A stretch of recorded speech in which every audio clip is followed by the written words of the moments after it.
Commander at Large for Customs and Border Protection Assets here in the great city of Minneapolis. I'm here to talk with you today about interior enforcement, border security, and making our communities and our nation a safer place. I'm joined by my colleague, Executive Associate Director of Immigration and Customs Enforcement, Mr. Marcos Charles. Now, folks, let me be clear from the start that public safety in Minneapolis is not negotiable. When violent criminals exploit gaps in enforcement, gaps at that state and local level most especially, federal law enforcement has a responsibility to act. That is why we are here, and that is what this operation is about. Our operations are lawful, they're targeted, and they're focused on individuals who pose a serious threat to this community. They are not random, and they are not political. They are about removing criminals who are actively harming Minneapolis neighborhoods. For too long, residents have been told that enforcing our nation's immigration laws undermines public safety. In reality, the opposite is true. When the law is not enforced, violent offenders remain free.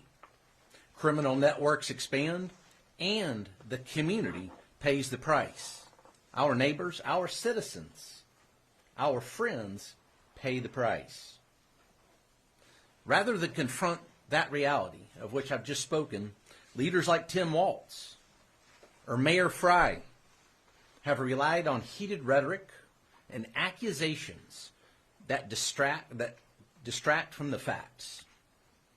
The facts are that federal agents are arresting murderers, rapists, child predators, cartel-connected criminals, and other individuals who pose a real danger to the people of Minneapolis. As these operations began and since, there have been constant attempts to interfere with lawful enforcement of our nation's Title VIII immigration laws here in Minneapolis. Officers have been violently and aggressively assaulted, objects have been thrown, and vehicles damaged. Despite that violence, enforcement has continued unabated. Our officers remain professional, focused, courteous, and committed to the mission. That mission, again, being Title VIII immigration enforcement.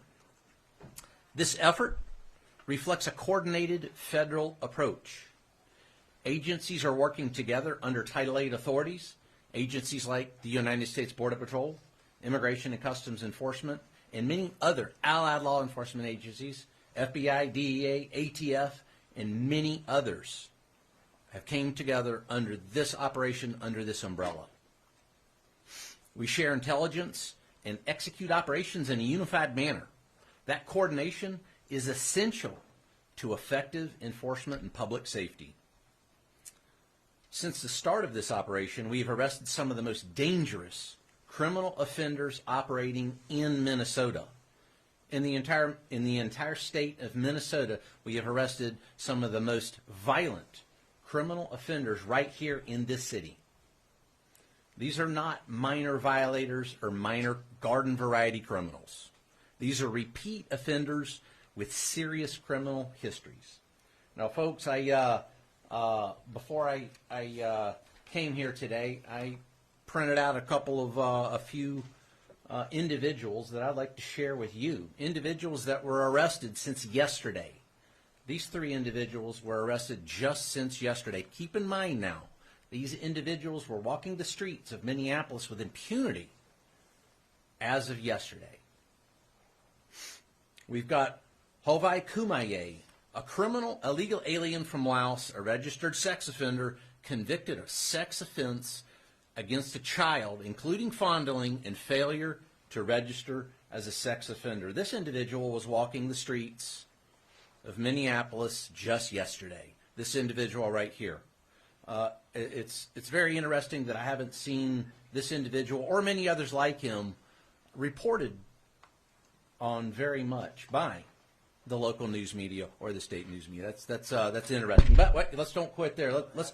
No, you can't. Let's continue here. We've got Samuel Aravelo Hernandez, a illegal alien from Guatemala, charged with rape and lewd or lascivious acts with a minor. Now, think about that for just a second. Rape, and then on top of that, lewd and lascivious acts with a minor. This individual was walking the streets of Minneapolis with impunity just yesterday. Let's don't quit there. Let's keep on there. We've got Annabelle Gomez, a illegal alien from Honduras, previously arrested for criminal sexual conduct and domestic assault. Other convictions include disorderly conduct and driving under the influence of liquor. Walking the streets as of yesterday. These are just three that I decided to print out. There's a whole stack of them. There's a whole stack of these. As a matter of fact, when we look over the past year at the 10,000 that have been arrested here in Minneapolis and Minnesota, that stack is enormous.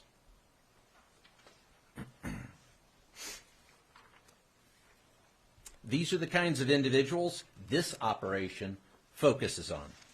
Individuals who escalate situations and endanger others. Again, our neighbors, our friends, our colleagues, and Ma and Pa America. This is exactly why interior enforcement exists, to remove dangerous criminals from our communities, remove dangerous illegal alien criminals from our communities. It's also important, folks, to address a point that's often overlooked. Interior enforcement does not exist in isolation. It's not just about interior enforcement. It's a dichotomy here. It's interior enforcement and border enforcement. What happens in Minneapolis is directly connected at what happens at our borders. Interior enforcement and border security are intricately connected. For years, federal law enforcement was placed in a defensive posture, especially over those past 4 years. Agents were overwhelmed, processing massive numbers of illegal aliens coming into the country, often with limited vetting, minimal accountability, and few consequences. I think that's proven right here just by those three that I held up there. Time and resources that should have been dedicated to public safety were diverted to administrative processing, and criminal organizations exploited that environment. Over the past year, under the leadership of our President, Donald J. Trump, and Homeland Security Secretary Kristi Noem, that dynamic has changed. It's changed radically. It's changed more than I've ever seen in my over 3 decades in law enforcement. Border enforcement has reached historic levels. I actually called back to my home sector in El Centro today. They had 1 apprehension over the past 24 hours. 1 along that 75-mile stretch of border in El Centro alone. Last week, there were several days where they had 0 border crossers in that sector. That's the same thing across all 20 Border Patrol sectors. Very few crossings. Illegal crossings have dropped to record lows. Catch and release has ended. Consequences have been restored. Again, consequences restored. Because the border is now secure, law enforcement can do its job more effectively. Agents are no longer tied up processing and releasing individuals into the interior, individuals that we just talked about. They can focus on who is coming into this country, and just as importantly, identifying and removing those who should not be here. And that shift matters. It allows for meaningful vetting, targeted enforcement, and a renewed focus on public safety over paperwork. Public safety over paperwork. Border security provides operational control, disrupts cartel pipelines, and prevents criminal flow from reaching American cities. It also allows law enforcement to focus, again, on removing individuals who slip through during years of failed policies and later committed serious crimes. What happens on the border doesn't stay on the border. Border enforcement and interior enforcement are 2 parts of the same mission. A secure border without interior enforcement leaves communities vulnerable. And interior enforcement without border control is unsustainable. Again, it's that dichotomous relationship. When both are aligned, the results are clear. Over the course of this administration, more than 10,000 criminal illegal aliens, as I said, have been apprehended here in Minneapolis over the past year. And in just the last 6 weeks alone, during this most current surge, 3,000 arrests of some of the most dangerous offenders operating in Minneapolis have occurred. 3,000. These are not technical violations, as I mentioned. These are individuals responsible for serious harm. Think about it for just a second, what the rape of a child actually entails. It seems as if that's glossed over by the media oftentimes. What does that entail, and what's that like? Think about that. Murderers, rapists, gang members, they're not the people we want in our community. This is what public safety looks like when the law is enforced consistently and professionally. We will continue enforcing the law. We will continue making arrests, and we will continue working to keep Minneapolis safe. The mission continues at the border and in the interior, because that effective enforcement depends on both occurring at the same time. Let's make America safe again. Honor first. Thank you. Thank you, Greg.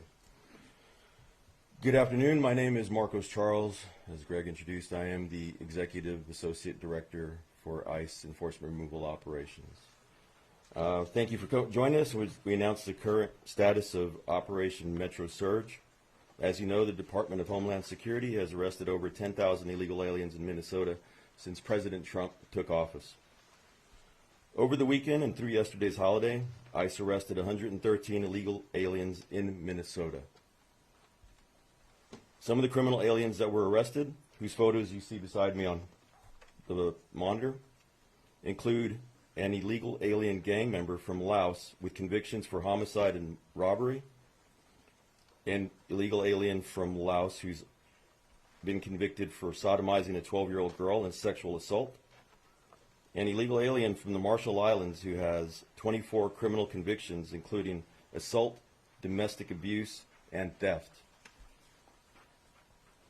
There's an illegal alien from Honduras convicted of 3 DUIs who has also been arrested for kidnapping, robbery with a dangerous weapon, and possession of a stolen firearm. An illegal alien from South Africa convicted of violating a restraining order and arrested for domestic violence, assault, meth possession, and DUI. We are currently also looking for 2 sexual predators who are at large in or around St. Paul right now. Lu Mao Ah, a criminal illegal alien from Laos who is wanted for sexually assaulting a child, rape, kidnapping, and domestic violence. And Kong Ming Bang, a criminal illegal alien from Laos who is wanted for sexual assault, gang activity, and simple assault. If you have any information about these 2 criminal illegal aliens or any other criminal illegal aliens, please call the ICE tip line at 866-DHS-2-ICE or visit the website at ice.gov to submit a tip. Since President Trump took office 1 year ago today, the state of Minnesota has released nearly 500 criminal aliens who were in police or state custody rather than turning them over to ICE for removal proceedings. Many of these criminals already have a final order of removal, which means an immigration judge has determined that they have no legal basis to remain in the United States.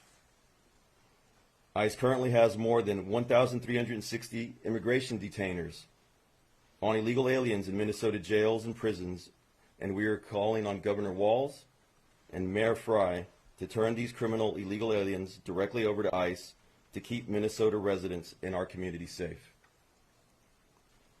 If local officials, including those in the Twin Cities, don't want ICE to arrest criminal aliens that are at large in their communities, the best solution is to turn them over to us in a safe, controlled setting like a jail or prison, instead of releasing them back onto the street to victimize our neighborhoods, where your children go to school, where your parents live, and where you worship, shop, and spend time with your loved ones. The holiday weekend's arrests reflect ICE's commitment to public safety and responsible enforcement.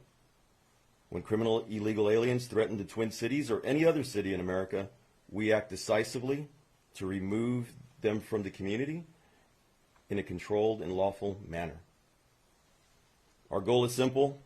We're here to protect the American communities from people like the ones you see here on the monitor. Thank you.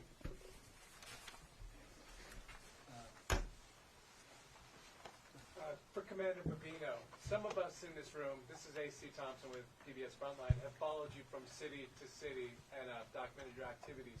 How is what you're dealing with here different than what we've seen in other places? Well, Mr. Thompson, thanks for the question. We've been in many cities, as you know. We've been in Los Angeles, and Chicago, Charlotte, New Orleans, and now, obviously, Minneapolis. So what we've seen that's a bit different here is the organization of some of the groups. The groups are a bit better organized. They've got some excellent communications, and that coupled with a very poor response from the mayor and the governor, those two things coupled together make that a difficult operating environment at times.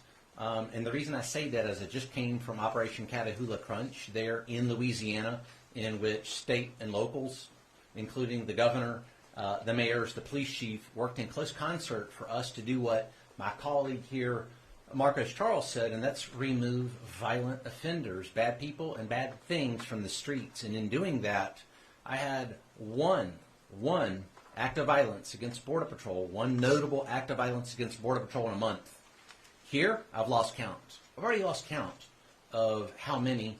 I believe we had a vehicle ramming today. We had one yesterday in which two illegal aliens decided that it would be a good idea to ram Border Patrol agents and then take off. And in doing so, they hit a civilian vehicle as well. Those two were apprehended. So it's that collusion and corruption between elected officials and these anarchists that are intent on creating violence for law enforcement. You know, I see a lot of this that mirrors what happened in 2020 right here in this city when they decided to try to burn the city down. It's that same type of rhetoric, that same type of support by those elected officials. So that's very different than what I just witnessed in Louisiana, the place that I just came from. Commander Bovino, question for you. We're on with Waterhawk. It's hard to get coffee in the Twin Cities without seeing signs of ICE can't enter, but everyone else can, or restaurants or supermarkets. Based on everything you shared today, what is your message to these businesses, these organizations that are obviously trying to push out ICE and your operation? Sure. And this goes to anyone, not just those businesses and organizations. Don't fall victim. Don't fall victim to that heated rhetoric and those lies that are often spouted by, say, a Mayor Fry. Mayor Fry actually told his police force to fight federal agents in the city. And you should have even seen the look on O'Brien's face. Chief O'Brien, his eyebrows actually raised at that one. So don't fall victim to that. Our Border Patrol agents, our ICE officers, are parents. They're citizens. They enjoy the rule of law just like everyone else. So to deny them a cup of coffee or lawful commerce seems to be absolutely opposite of what we would expect in a lawful, orderly society. Did we like what happened with the church there a couple of days ago when individuals came in and disrupted almost violently a church service? Absolutely not. Same thing. We should treat each other with respect, dignity, and that is why we are here in this city as we take those violent criminals off the streets. That's respect and dignity. This is for you as well, Commander Bovino. At a press conference today, we heard from several local police chiefs who said that they support ICE, but that certain ICE tactics are making their jobs, keeping their own communities safe, that much harder. What's your response? I would say that those tactics are born of necessity. What we do is legal, ethical, and moral. Everything we do every day is legal, ethical, moral, well-grounded in law. So I would impugn upon those police chiefs and anyone else, elected representatives, and you have to remember, many of these police chiefs do work for the Mayor Frys of the world, that turn over those illegal aliens, those criminal illegal aliens. You know, let me hold these up again, so just so we don't forget this, because it seems like it always gets forgotten. Rape, lewd and lascivious acts against a child. So Mayor Fry is having police chiefs worry about tactics while we're after these type of people. I think that they're asking the wrong questions and their priorities are misplaced. Let's work. Wait, no, I'm not done yet. Let's work together. We've said this from the very beginning. We want to work together with local police chiefs and the rank and file. And believe it or not, folks, we work very well together with the rank and file we have in every single city we've been to, whether that's Los Angeles, Chicago. A lot of rank and file gave us a lot of good information on a lot of good criminals, or a lot of bad criminals there in Chicago, and then we proved it again in New Orleans. Let's work together to take individuals like this off the street. Had we worked together from the very beginning, perhaps we wouldn't be in the city by the thousands conducting operations that those police chiefs, those mayors, and those elected representatives refuse to partake in. If I could just follow up, though, real quick. If I don't think the argument from a lot of people, I think you'd be hard-pressed to find anyone who doesn't want criminals who are alleged to do these things out of these communities. And no one wants that. I think where a lot of the criticism comes in is within the tactics that you see ICE and others engaging in, that it's ordinary citizens who are not sex offenders or rapists getting swept up in that. So what do you say to that? Sure. Where you're talking about these ordinary citizens, Ma and Pa America, that get swept up in what I see. I'm out on the streets just as Marcos Charles here is. We're on the streets with our troops almost every day.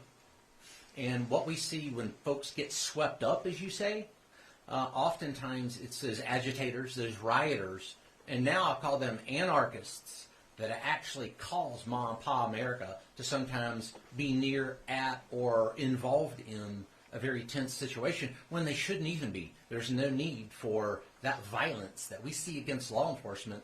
And again, it seems as the only people that are really dialing down that rhetoric is the federal law enforcement entities that just want to conduct legal, ethical, and lawful law enforcement missions in this city to take out those violent criminals, bad people, and bad things. Thank you. News Nation.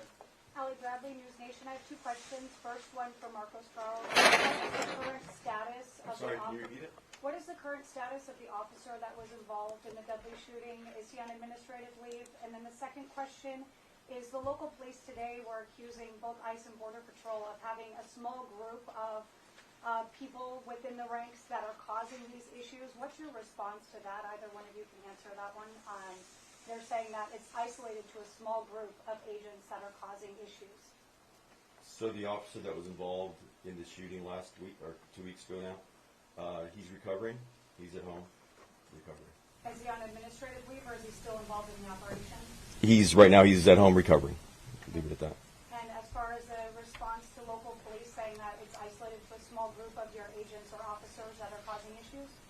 So our officers that are out there, CBP, Border Patrol, DOJ, partners that are out there, ICE, ERO, HSI, everybody that's out there is a professional. They're out there doing their job. They're everyday people doing a very hard job trying to enforce the immigration laws in an environment where local and state politicians have been spreading rhetoric that dehumanizes these officers and agents.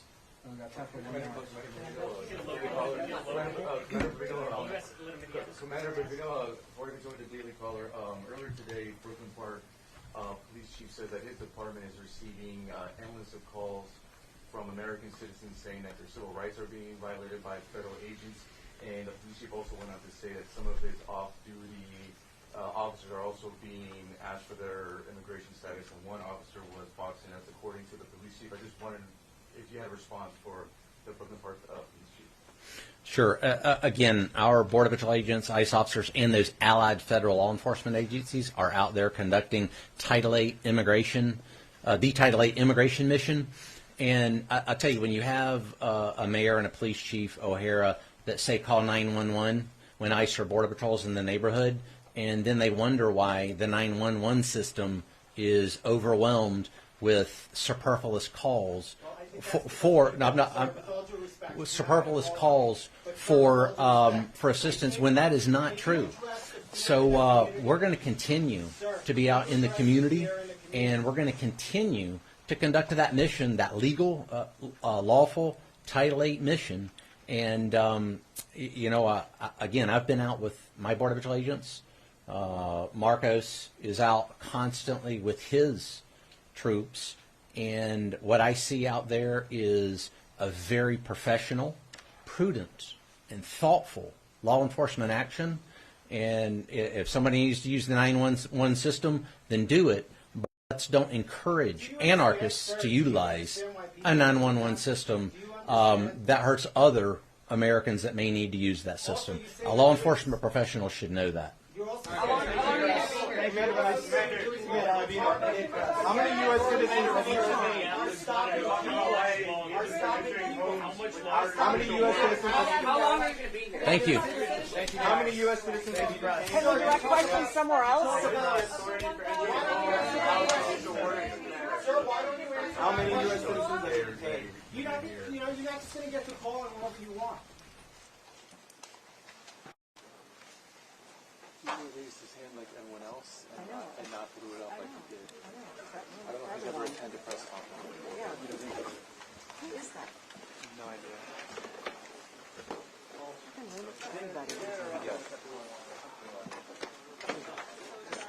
Local reporters would like to ask him. Yeah. Well, this gentleman Is there anywhere we can direct our questions to? It ruined it for everyone. So next time you attend a press conference. Is that why you ended it? Is because of him? Tell him.